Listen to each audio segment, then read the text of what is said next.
Olá pessoal, recentemente me pediram para eu fazer um vídeo comentando um outro vídeo de uma historiadora que tem um canal grande no YouTube e eu já tinha ouvido falar dela, chama Débora Aladim. Ela é formada em História pela UFMG. Eu já tinha ouvido falar dela porque ela tem vários vídeos sobre história na internet voltados sobretudo para o Enem. São vídeos em que ela explica temas relacionados à história para o Enem. E, pelo visto, tem um vídeo relativamente longo, na qual ela narra as cruzadas. E ela faz algumas considerações nesse vídeo, segundo me relataram, a respeito do rei São Luís da França, que é um rei que eu biografei, escrevi um livro sobre ele. Sem dúvida, de todos os personagens históricos, de todas as pessoas que já existiram, São Luís é aquele que eu mais conheço, né, pelo tempo e pelo esforço que eu depreendi escrevendo sobre a vida dele, mais até do que Santo Atanásio, que eu também biografei. Então é um personagem histórico cuja vida eu conheço razoavelmente. E como essa moça ela tem um canal grande, como eu falei, eu achei que valeria a pena assistir esse vídeo e comentar. Então, vamos ao vídeo e eu vou pausando à medida em que eu julgar adequado fazer alguns comentários. Vamos lá. Lembrando que esse é um vídeo, pelo que me falaram, sobre as cruzadas. Então é uma parte do vídeo em que ela fala de São Luís. Vamos lá. E agora temos a Sétima Cruzada, que assim, sinceramente foi um dos maiores micões de todas as cruzadas. Ela foi liderada pelo rei Luís IX. Interessante isso, né? Que ela fala que foi um dos maiores micões. Eu nem vi o vídeo inteiro ainda, mas isso demonstra uma certa falta de probidade epistêmica, né? Quando a pessoa, um historiador, ele tem que ter respeito pelo objeto de estudo dele. Na verdade, todo cientista, mesmo aquele que está falando de forma mais descontraída em razão do seu público, é necessário que um historiador demonstre um mínimo de respeito para com o seu objeto de estudo, com o sujeito de estudo, na verdade. Hoje, na modernidade, é chamado de objeto de estudo, né? Quando se fala de micão, já demonstra a visão que ela tem a respeito desse episódio da história, que é a Sétima Cruzada, e, como eu falei, demonstra pouca probidade epistêmica da parte dela, mas vamos lá. Foi liderada pelo rei Luís IX da França, que depois foi inclusive canonizado como São Luís, né? Até hoje é conhecido como São Luís. A cruzada, ela coloca lá como Cruzada do Mico, né? Ela chama a Sétima Cruzada de Cruzada do Mico. O que aconteceu foi, mais uma vez, colocado na cabeça aí de que para conquistar Jerusalém tinha que conquistar o Egito. E aí ele chegou no Egito, tentou conquistar uma cidade muito... Não colocaram na cabeça que para conquistar Jerusalém era necessário conquistar o Egito. Na verdade, essa era uma estratégia extremamente adequada, tanto que os planos de São Luís para a conquista do Egito, para então conquistar Jerusalém, foram apresentados no século XVIII a Leibniz, por Leibniz ao rei Luís XIV. Como Leibniz disse a Luís XIV que o plano do seu grande ancestral e antepassado São Luís era o modo adequado, através do Egito, de conquistar a Terra Santa, de conquistar o Oriente Médio. Inclusive, Napoleão, posteriormente, teve acesso a essa sugestão de Leibniz e por isso ele empreendeu aquela sua famosa campanha no Egito, e que só não foi bem sucedida em razão da interferência inglesa. Ou seja, não colocaram na cabeça, não era uma meta injustificada. Tanto é que no futuro, nos séculos futuros, grandes estrategistas como Napoleão pensaram em colocar esse plano em prática. No caso de São Luís, na época, no final da década de 1240, que foi quando aconteceu a Sétima Cruzada, conquistar o Cairo, conquistar o Egito, era uma forma de impedir que, no momento em que os cruzados atacassem Jerusalém, o sultão do Egito, sediado em Cairo, o sultanato do Egito era sediado em Cairo, fosse em ajuda do sultão de Damasco, que era o senhor de Jerusalém. Então não se tratava de uma coisa que colocaram na cabeça. Inclusive, antes do ataque, do desembarque a Damieta, no Egito, os enviados dos mongóis chegaram a São Luís, no Chipre, e sugeriram a ele um ataque conjunto ao mundo muçulmano. Os cruzados atacariam o Egito e os mongóis atacariam a Síria. Então, não se tratou de uma coisa injustificada, desembasada da realidade. Ao contrário, não deu certo, mas não é porque a estratégia era ruim. Ao contrário, a estratégia era muito boa e as grandes autoridades militares dos séculos confirmaram. É muito estratégica, que os outros cruzados da Quinta Cruzada também tinham tentado conquistar, chamada Damieta, só que aí começou um vexame gigantesco, porque eles começaram a perder várias guerras, né? E aí eles tiveram que bater em retirada, só que o Luís foi capturado. Não houve vexame a princípio nenhum. Ao contrário, a cidade de Damieta, que os cruzados da Quinta Cruzada demoraram meses para tomar, São Luís conseguiu conquistar em poucas horas. A conquista de Damieta foi uma das vitórias mais rápidas e mais estrondosas das cruzadas. Tanto que foi uma vitória tão rápida, tão inesperavelmente rápida, que isso até prejudicou a própria estratégia, porque os cruzados pensavam que iriam demorar mais tempo para tomar Damieta. Só que eles tomaram Damieta em um dia, em poucas horas. E de repente eram senhores daquela cidade.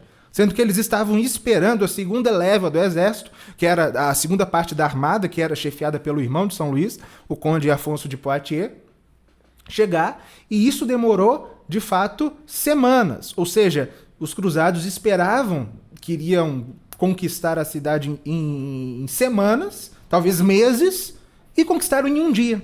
Isso prejudicou a estratégia inicial. E até o momento em que São Luís foi feito capturado, e de fato ele foi capturado no começo de 1250, ocorreu uma vitória também estrondosa, que foi a Batalha de Mansurá, na qual o exército cruzado, que era sobretudo francês àquela altura, derrotou a nata do exército egípcio, toda conjurada contra ele. Praticamente todo o exército egípcio foi reunido em Mansurá para combater os franceses, combater os cruzados, e os cruzados venceram. De fato, em razão das doenças, em razão da fome, né? Os muçulmanos interceptaram os caminhos pelos quais, era principalmente através do rio Nilo, que os víveres, que o abastecimento vinha de Damieta. De fato, as doenças se proliferaram no exército, muitos morreram, né? Joinville e Jean Sarracine, os principais cronistas da Sétima Cruzada, deixaram isso muito bem registrado. Isso devastou o exército. O próprio São Luís caiu doente. Ele ofereceram a ele para que ele pudesse retornar em segurança para Damieta, mas ele se negou, preferindo ir com os doentes, e por isso caiu prisioneiro, né? Aí, de fato, houve uma trágica derrota, mas até lá foram vitórias, tanto na Batalha de Damieta quanto na Batalha de Mansurá. Somente na Batalha de Fariscu os cruzados foram derrotados. Aí vocês podem dizer, mas ela está simplesmente resumindo, porque é um vídeo que não é só sobre isso. Sim, mas porque ela fala que é simplesmente que os cruzados chegaram e foram destroçados desde o princípio. Do jeito que ela fala, parece que São Luís desembarcou no Egito e foi feito prisioneiro. E não foi. Entre uma coisa e outra, desenrolaram-se meses. Tem retirada, só que o Luís foi capturado como escravo aí do sultão, e eles tentaram reconquistar. Escravo não, né? O sultão, inclusive, o tratou muito bem, ficou impressionado com a pessoa, com as virtudes e com a piedade dele, o sultão Turan Shah, ficou impressionado com São Luís, se tornou amigo de São Luís. São Luís o tratou muito bem, ele tratou muito bem o sultão. E segundo o cronista Mateus Paris, São Luís foi a forma como São Luís tratava os muçulmanos era tal, e a fé que ele manifestava e as virtudes que ele manifestava no cativeiro, durante o mês de cativeiro, eram tais que o sultão ficou até mesmo tentado a se converter ao cristianismo e não se converteu porque foi vítima de um golpe de Estado pelos próprios muçulmanos, os mamelucos, que o mataram. Enfim, então ele não foi feito escravo dos muçulmanos. E mais uma vez o sultão, para evitar uma guerra, ofereceu Jerusalém, ofereceu dinheiro para os cruzados não brigarem, e mais uma vez eles recusaram, começaram a fazer guerra, começaram a perder. Imagino que quando ela fala de guerra, ela está querendo falar batalhas, né? Mas sobre isso aí, de ter sido oferecida Jerusalém, caso para eles irem embora do Egito. Isso de fato aconteceu. De fato, eu falei do sultão Turanshah. Turanshah se tornou sultão durante a campanha de São Luís no Egito. O seu pai, o sultão Ayub, morreu durante a cruzada, durante a cruzada de São Luís.